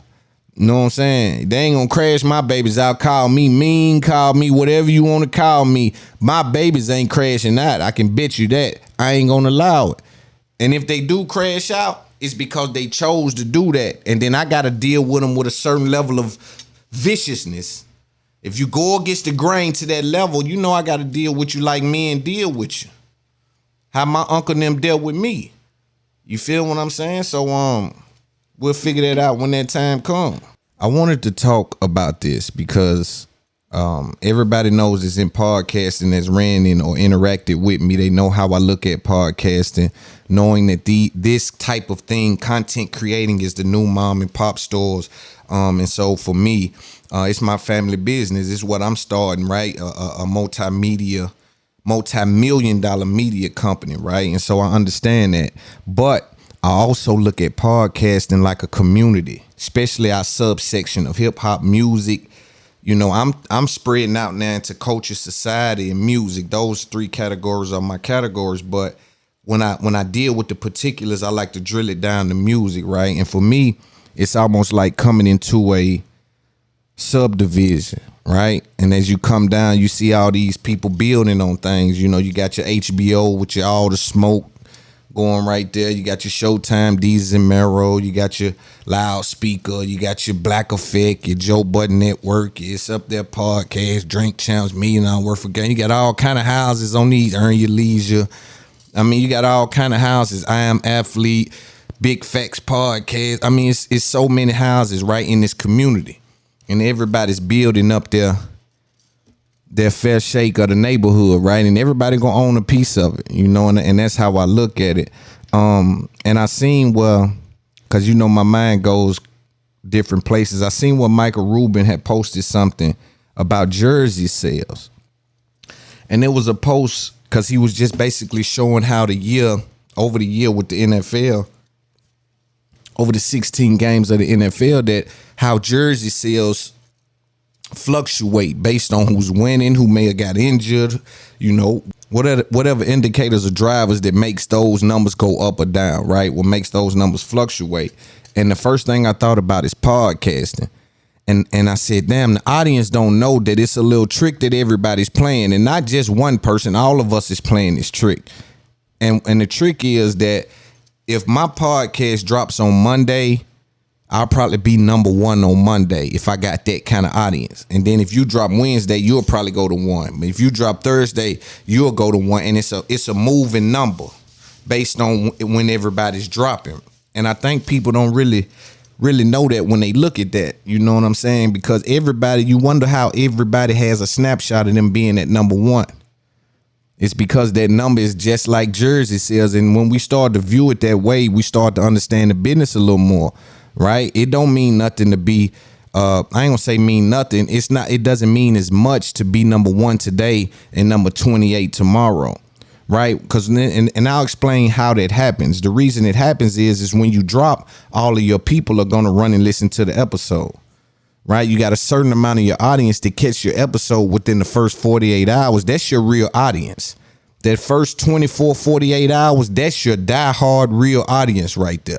So those people are the people who are really, really with you, you know, and the other numbers that come in and stagger in, you know, some of those people are with you as well, but you get a real good look at it when you deal with that first 24 to 48 hours. But yeah, so that number goes up and down. It's an up and down number the same way that jersey sales are. And I got to thinking, and as I'm dealing with this neighborhood, right, and I look at all these podcasts and I say, all right, let's do the podcast Olympics. Let's look at it. Let's see who would we want, right? Let's ask the fans. And that's why I say this is a better way of breaking down the podcast. And I'm not just here to talk about the problems, right? I got to provide a solution. And that's what kind of guy I am anyway, a solution-based guy. So a couple weeks ago, you hear me come out and say, yo, Wallow, we appreciate you playing Big Homie, right? You named a lot of podcasts. Certain people were left off. I know, you know, people may have felt away and they kind of can create some sort of division. Let's try a different approach. How about this approach? Let's go categories, right? Let's go categories on it. And the categories we go on it, let's put everybody in a proper category. Who would you want if you wanted an interview-based podcast, right? If you wanted to send a rapper, let's say a rapper coming off of some sort of controversy, right? Would you want him to go sit down with Nori, with Big Facts, with $1 million worth of game? Or who else got a interview type base pod? We know Earn Your Leisure got the financials thing, in my opinion. You know what I'm saying? But there's still some competition over there too, if you want to look into it. But it's like if you an athlete, let's say AB coming off of that, what should he have went? She went to I Am Athlete. She had went to All the Smoke, Pivot, one of these other. Where should he had went? You know, a podcast breakup. Who is the best person to sit down with and break down what may have happened, the contract or the game and this and that? Is it It's Up There podcast? Is it Joe Budden? See, but then where do you put Charlemagne? Because Charlemagne and Schultz, don't get that confused. That's just a 2-man show and it's powerful. See, they in our lane. They in the me, Joe Budden. That's our little lane. Me, Joe Budden, Charlemagne, and Schultz. I'll put Act really in the $1 million worth of game them in that lane. And to me, he's probably close to last place in that lane. Some people would argue that. I ain't talking about his reach. I'm talking about just purely the content. And he just started. He ain't got it together yet as we all working our way up. But I'll put Ack in that category. Rory and Maul probably I'll put in that category, even though they do a lot of interview-basy things too, but they drop too much to do that. So I'll probably put them in the category with me, Joe Budden, Rory and Maul, Schultz and Charlemagne. Who else? Mav Hoffa is even a guest base. You know, so that guest-based podcast scene is a lot of competition up through there. But I would even break that down to a subcategory because there's such a big pool of podcasts. So now you got to have scenario-based questions, right? So like athlete coming off of an AB situation, where does he go? You know, rapper coming out of a bad deal with a stoppage of work, where does he go? You know what I'm saying? Who gets the best interview out of those guys? You know what I mean? Because, I mean, this game, man, it has a lot to offer, but we also got to know our steps. I'm going to probably build on that some more later. I really want to take some time and think about that, though. Like, and really kind of put some kind of list together and break that down and get that to the world. Hey, let me say this, too. I really don't get into female business, right? You know, this show, I don't really speak on a lot of female topics. But this one in particular, I said maybe I need to spend a little time putting some game down about that because it's unfortunate the way we view things. It's unfortunate the way our approach is so off and how we handle each other, right? We have no compassion or no understanding or no, it's just weird. It's a weird place, man. And I think that in our culture, we've always had a problem with passing the baton. There's always been resistance, man. And it's a reason why the U.S. government has this little clause about a peaceful transfer, right? Because one thing that's for sure is a transfer of power will happen, right? That's a complete sentence. And sometimes people on the other side of the transfer that's losing the power, they tend to want to push back on it. And it's more clear when we deal with this situation today. We have where, and let me be clear about what happened. Ari came out with some issues and she had said something about some domestic violence survivors, right? This then got her dropped from Rihanna's label. I'm sorry, Rihanna's brand, Fenty. And then you see Lisa Ray, Vivica Fox, Claudia Jordan come on to this show and speak about it. So we'll see what they said. Fans are speculating that Ari Fletcher, she's the girlfriend of Moneybagg Yo, the rapper. She's also a social media influencer with a bunch of followers. She was removed as an ambassador from the brand, from Savage Fenty X, due to controversial comments she made about women who are victims of domestic violence. Let's take a look. Nobody cares about what happened to you, what trauma you had. Nobody cares. You're trying to victimize yourself and use this. Oh, like this. Yeah. Oh, okay. Wow. Now we all know Rihanna was a victim of domestic violence, and a lot of women were. So, do you think Savage X Fenty made the right decision to remove her as their ambassador? Absolutely. Yep. You know, that was so cold. And immature. We have to have compassion for one another, and especially survivors of domestic violence, men and women and children. Like, that is absolutely nothing to be dismissive and cold about at all. So, and shout out to Rihanna for standing up and being an example of a woman of her word. And let me say this. Now, you hear them speak about what she said in that short clip, and we understand that that's a mistake for her to say that. It's unfortunate. It's unwarranted. It ain't cool. She's in a better position than to say that. All things being true, those things being 100% fact. The issue I have with it is that we're ignoring the trauma that this person has been through on the internet. You got to remember. See, that's what I'm saying. Your perspective be off. Sometimes y'all battling the wrong battles, dog. You got to teach people how to deal with it so they don't project. You see what I'm saying? You got to think, old girl is under things every time she posts something. You and your friend y'all ain't cool no more. Look at your hair. They said you got a knot. They say this, they say that, they say money better. It's constantly drama coming from this phone. So you got to think what this says to the brain for someone that's operating with any kind of common sense. When I pull his phone out and go to talking to it, I'm not locked into reality. I'm looking at y'all just like people that's saying something. And is that a mistake? Yeah, because there's people on the other end of the phone. But I'm dealing with my results. I'm dealing with my experience. I'm dealing with what I've had to deal with to climb up this little ladder y'all see me on. You see what I'm saying? And for me, it's unfortunate that we can't relate to each other enough to even understand, oh, that's the part of the maze you in.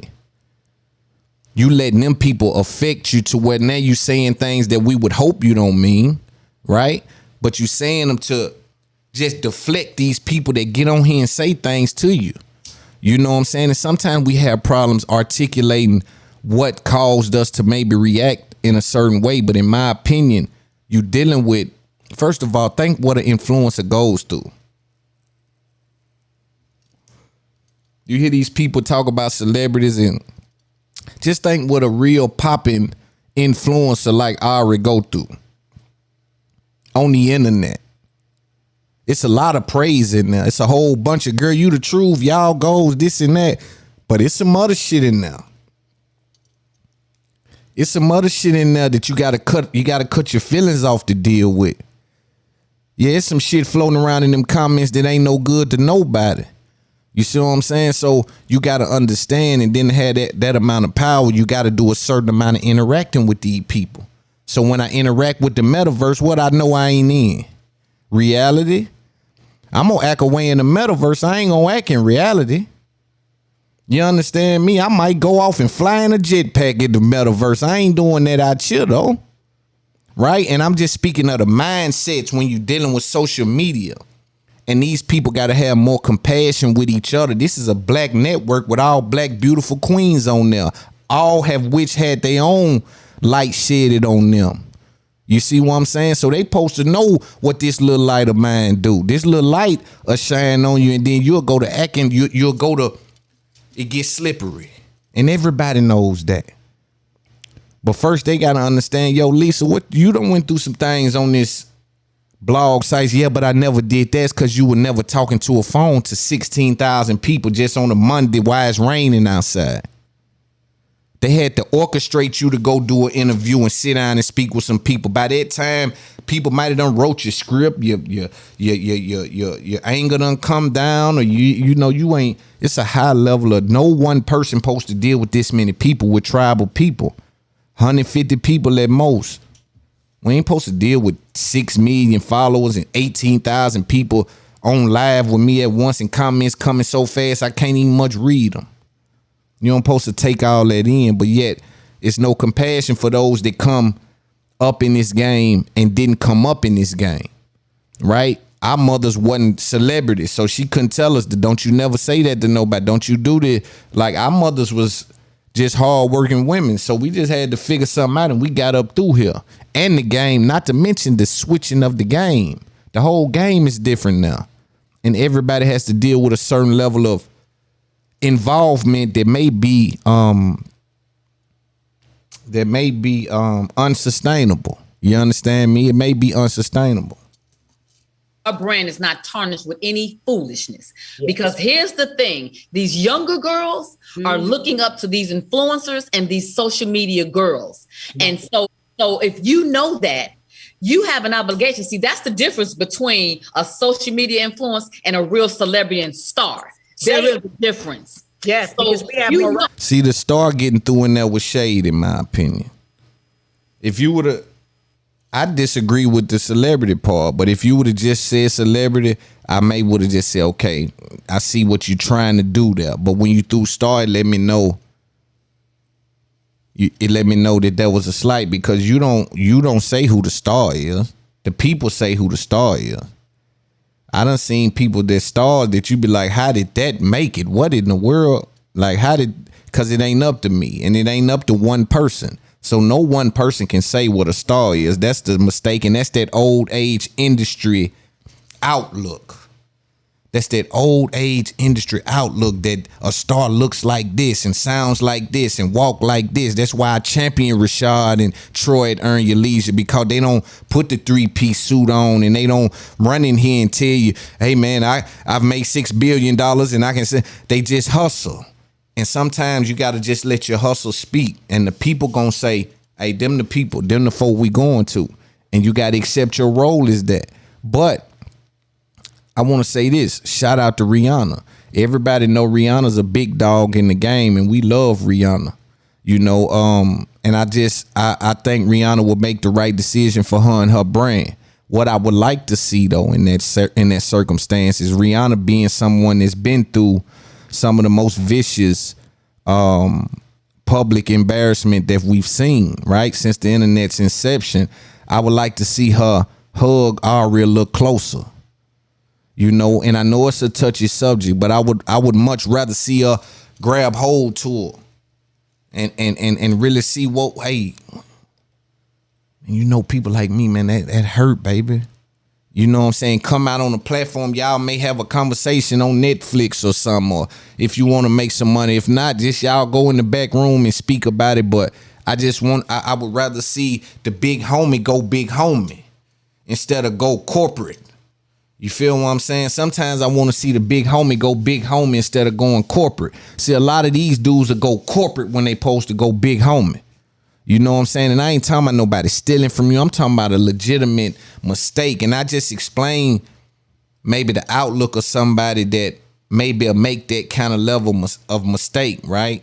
You're dealing with that level of individual and that level of that many people at one time. I just don't think that the mind is ready for that.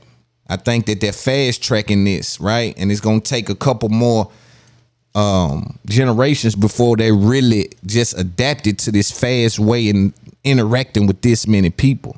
You know what I'm saying? But Lisa Ray threw a shot right there with the star thing. I just don't know. But I would much rather see them hug her closer, because one thing they can't stop is her impact. These girls and people, they love her. Say what you will about that, they can't stop that. So I would much rather see them go big homie instead of going corporate. Clauses. Absolutely. You have to work your way up to that stardom so you know what level that you're stepping into, because it's levels to this. Mm-hmm. It's respectable. People respect you. Now, you can have your opinion, but even when you have your opinion, you got to wait till you get to a certain level to be able to be heard, because we've seen the history of your words and why you're saying what you've been saying. So somebody explain it to me because I don't know. Out of place. She was immature. For the women that look up to her, I hope that they hold her accountable for what she said. I hope that she is learning a lesson for her to at least come back and say, you know what? I apologize because I did not mean whatever. She need to give us some type of apology, a narrative, or what's that cancel culture? Like they should be all on top of her on that. They were. We shouldn't. Elena, what do you think? See what I'm saying? Why are we champion for canceling each other, man? It's a weird place we in. It's a weird place we in. They already badly let us eat. Then we tell each other, cancel him, cancel her. Man, that's weird for me. That's weird for me, man. I don't know what they feel like to y'all, but that's weird for me. I can't. I just, and I get things are insensitive, right? Things be insensitive, right? I get that, right? But we talking about mistakes. And we ain't talking about loss of life or damage or violence. Nobody's been hurt, not to shun anything anyone's been through. We wouldn't dare do anything of the sort. But we got to deal with the specifics when we go to using those cancel culture words and things like that. Let's just look at the people who should have been canceled or who were canceled. We dealing with people like Epstein and people that's committing vicious crimes and holding power positions that's making girls have sex and things. And you're going to attach me to that for saying something on the internet that I shouldn't have said. We all agree there. So later we see her come back and straighten it up. I'm gonna donate, do some things. She know what that was. Yeah, I slipped. I slipped right there. I'm trying to go multi with everything I'm doing. I slipped right there. I got to make that right. But this ain't a situation. Then y'all gonna cancel me for that? I ain't even done nothing yet. They ain't even caught me slipping yet. They heard me say something and they finna get at me.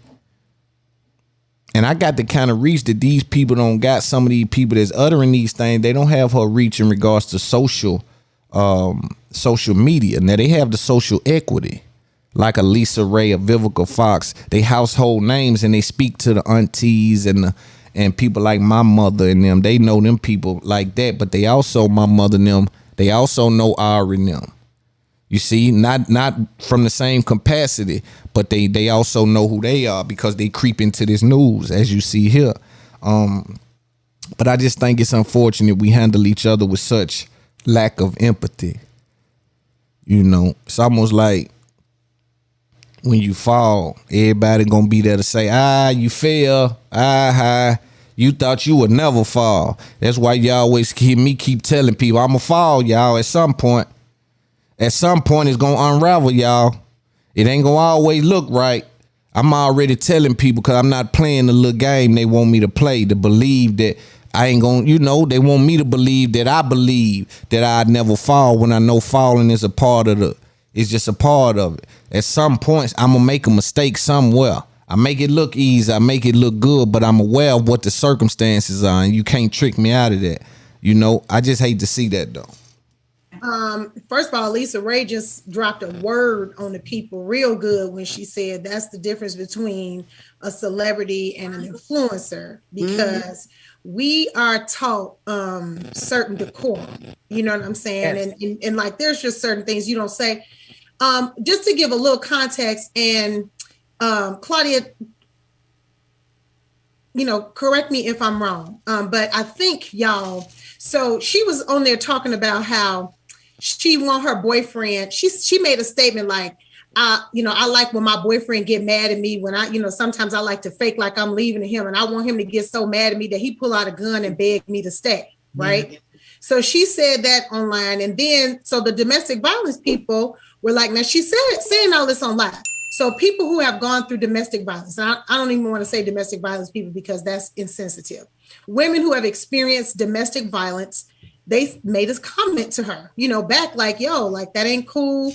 That's insensitive. You shouldn't really say that, because it is kind of wild.